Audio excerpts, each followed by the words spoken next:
এসো পড়া করি। ছোট্ট বন্ধুরা, আজকে আমরা বাংলায় কুড়িটি সবজির নাম শিখব। চলো শুরু করা যাক। আলু, কুমড়ো,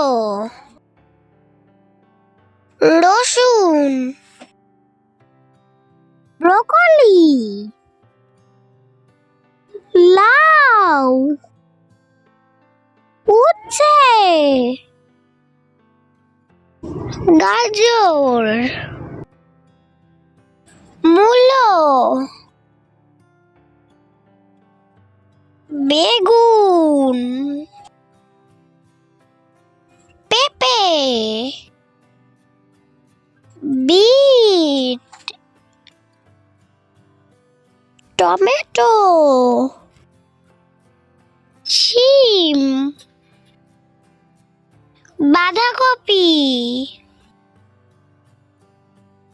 আদা, বরবটি,